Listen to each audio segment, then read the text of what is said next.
Hey gang, your old pal Clay here, Mountain Music Exchange with a special Tuesday update video. Today is the release of the all-new Grabber from Epiphone.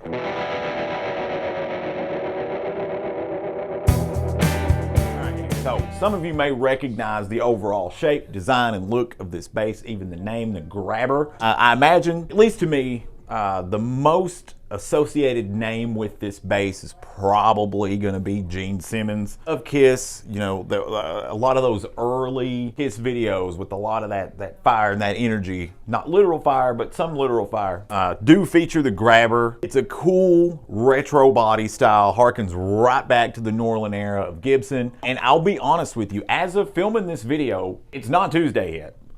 So this is the first time I saw these, and when I saw these on the stand, the first thing I thought we had two vintage Gibson Grabbers in stock. They really look that sort of authentic and that good. There are a couple of changes, and we'll talk about those when we go top to bottom on these. But overall, these are just a really neat spec. These are kind of out of left field. I did not know beforehand that Epiphone was going to be releasing a Grabber bass, and I think this could be the bass that sort of really gets Epiphone in sort of contention.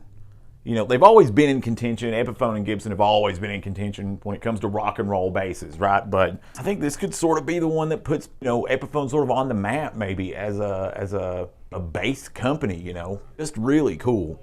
But anyway, some of the folks you might associate with the Gibson Grabber, I think some of the first ones that come to mind for me, Gene Simmons, obviously we talked about that, Mike Dirnt from Green Day, and of course Chris Novoselic from Nirvana. Very prominent bass players all have used these at some point in time, even if this is not necessarily the bass they use right now. This is the bass they likely rose to prominence with. It's got a very cool vibe. This is very light, especially for a bass. This is probably, I've not weighed this, but I'm gonna say it's probably in the high 7-ish, low 8-ish range maybe, which I think is pretty manageable weight for a bass guitar.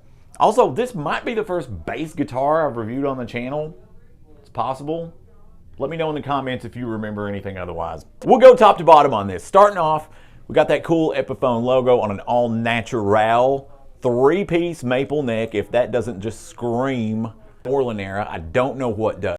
Love the truss rod cover, just says the Grabber. Anyway, you also get like a bone or synthetic bone. I'll be honest with you, I don't have a direct spec sheet on this just yet with every minute detail. I can tell you it's a 34-inch scale, 20 frets. One thing I do like about this guitar, bass guitar, you still have sort of pearloid inlays here, and to some extent, I'm not sure if these are exactly pearloid or what it is, but there are inlays here. There are dots, and they sort of blend in with the fretboard. Now, if you don't have a lot of time under your belt playing a bass or a guitar, it may throw you off just a little bit, but maybe not, you know, just depends. I like it. I think it's a neat look. Of course, you know, you've got this black paint scheme here. You can get these in black, and you can also get these in natural. I have the natural one next to me right now. It's just got a cool, this giant pick guard is really just a beast. I mean, this pick guard is, I don't know if you guys remember the Gibson Corvus or not, right? But this looks like that's as big as that whole entire body of that guitar, right? Huge, big, giant passive pickup here. This is not an active unit here at all. You also have a coil tap switch here, so if you want to get something that's got a little more growl with that sort of jazzy sound. Really what you're missing here, as far as from the original Grabber, you're missing here is you don't have the sliding pickup. One of the guys that works here, Timmy, he's got a Grabber right now, a Gibson Grabber. It does have that sliding pickup that I think is pretty cool. You can kind of change your tone up just by moving the pickup around to get more of sort of a thump or more of a like a growl or something with a little more definition. But I think you can do that just as well with the coil tap switch. One pickup, so master volume, master tone. Very cool bridge setup here. This is a super throwback bridge and I really like it. Check that out. Also got sort of the cover over top. Is again a nice vintage spec piece. These do come with gig bags, by the way. There is nothing that says sort of Norlin era Gibson like a bolt-on neck, and these do indeed have a bolt-on neck. These retail for $9.99, and here's the natural, by the way, if you want to take a look. The bodies on these are alder, which is sort of Non-traditional Gibson Epiphone wood, usually you can almost always put your money down if you're going to take bets that it's going to be mahogany. It's alder this time, and I think this might be what contributes to the lighter overall weight of this bass. I really, really like this maple neck. It feels really good. It's very satin. Sort of has a very, very smooth finish. You're not really going to get caught. Your hands aren't going to get caught on this at all, like you do with some gloss finishes, sort of thing. Vintage style tuners here. Just a cool ride all the way around. And I love that the Epiphone logo fits right in the middle of like the middle strip of maple on this 3-piece maple neck. Now this does look like the fretboard, the fingerboard here is capped on top of the neck, so which I guess makes sense. With a 3-piece maple you would be harder to, okay, yeah, that all tracks. They do have like the stamped serial number here in the back.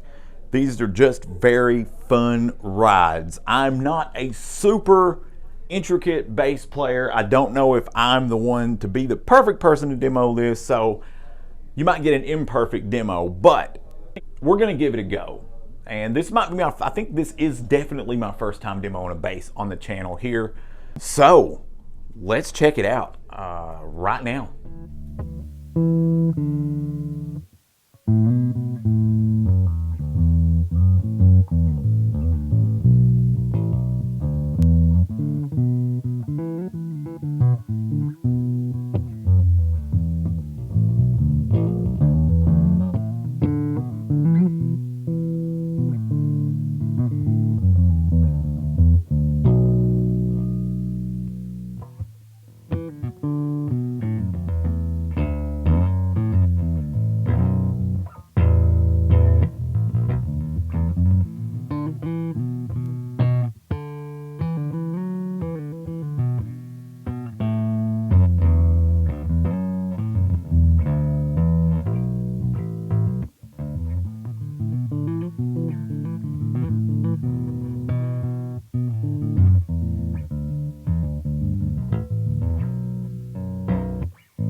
right, gang, so that has been the Epiphone Grabber. It is a rockin' cool bass.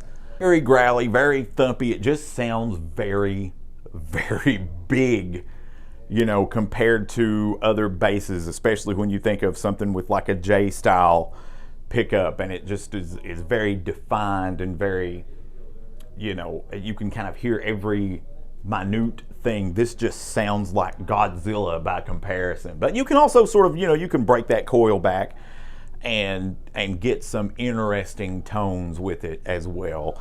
I really like it. I think the price point's pretty good on this. You're still under $1,000 for a very, very good iteration of the Gibson Grabber. And I think Epiphone, honestly, is probably the perfect place to reissue the Grabber. I think to hit that price point, that is a good Grabber price point. I don't know, you might disagree. Let me know in the comments. But gang, that's gonna have us on this one. Check us out online at mountainmusicexchange.com. Check out that new arrivals section. And anything you see on the website, we have in stock. So don't panic. Gang, check us out on Facebook.